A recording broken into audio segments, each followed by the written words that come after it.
सोनीपत में राई education city स्थित एक यूनिवर्सिटी के कर्मचारियों ने हड़ताल कर दी है।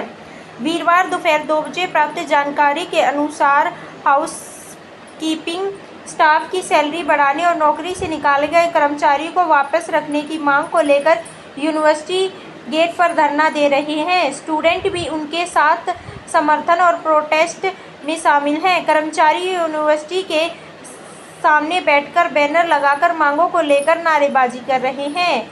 राई में स्थित अशोका यूनिवर्सिटी में कार्यरत सफाई कर्मचारियों को सोमवार सुबह से ही काम छोड़कर मुख्य गेट पर धरने पर बैठ गए थे। इस दौरान कर्मचारियों ने नारेबाजी करते हुए प्रबंधक से अपनी मांगों को लेकर पूरी करने की अपील की है।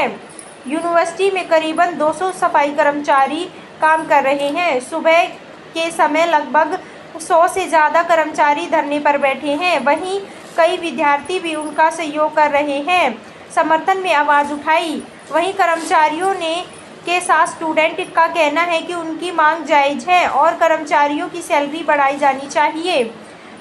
उन्होंने यह भी मांग की है कि प्रोटेस्ट में शामिल किसी भी कर्मचारी पर भी कोई कार्रवाई ना की जाए। वे अपनी मांगों को लेकर शांतिप्रिय ढंग से अपना विरोध प्रदर्शन कर रहे हैं।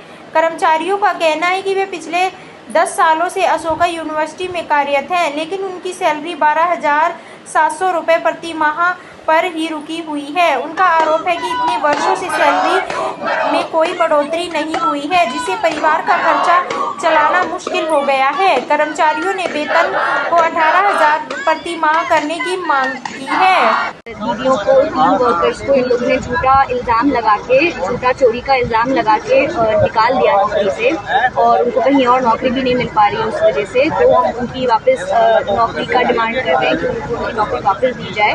बिना कोई कार्रवाई के, बिना किसी जांच पड़ताल के उनको निकाल दिया गया। ये बहुत क्लियर केस है कास्ट बायस का, जो ये एज एन इंस्टीट्यूशन लोग अपहोल्ड कर रहे हैं। तो एज स्टूडेंट्स हम लोग यहाँ पे समर्थन करने, इनको सपोर्ट करने यहाँ आए हैं। ये हमारी 2 मेन डिमांड्स है कि उनकी सैलरी बढ़ाई जाए और उन 3 दीदियों को उनकी नौकरी वापस दी जाए। तो इसलिए हम सारे अभी यहाँ पर मौजूद है गेट के बाहर। कितने दिन पहले निकाला गया उनको निकाला था मई के महीने में, जब सारे स्टूडेंट्स वापस जा रहे थे छुट्टी के दायरे, क्योंकि स्टूडेंट्स अब घर जा रहे थे छुट्टी के, उनकी समर की वेकेशन शुरू हुई। प्रोटेस्ट कितने दिन के बाद में कर रहे हैं? प्रोटेस्ट हम इतने टाइम के बाद कर रहे हैं। पहले हम कोशिश कर रहे थे कि हम कोशिश कर सके नौकरी वापस लगाने की। एडमिनिस्ट्रेशन से हमने बात की, हम लोगों ने वार्डन से जाके बात की, हम लोगों ने एडमिनिस्ट्रेशन में हायर अप और भी लोग हैं उनसे भी बात की थी। उन्होंने कहा, हमने उनको ये स्ट्रेस किया कि कोई इन्वेस्टिगेशन नहीं हुआ था, कोई फॉर्मल प्रोसीजर फॉलो नहीं हुआ था। उन्होंने हमको ये दिलासा दिया कि वो करेंगे, मगर उसके बाद कुछ नहीं किया गया। उसके ऊपर से जब ये लोग कहीं और नौकरी करने की कोशिश कर रहे थे तो वहाँ कॉल करके बोला गया कि इन लोगों को तुम हायर मत करो क्योंकि इन लोगों ने चोरी की है, जबकि वो सरासर झूठा इल्जाम है। जो स्टूडेंट्स हैं जिनके कमरे से ऐसा इल्जाम लगाया गया है कि जहाँ से चोरी हुई, स्टूडेंट्स खुद कह रहे हैं कि हमारे कमरे से चोरी नहीं हुई है और हमें ये आरोप नहीं लगाना है उन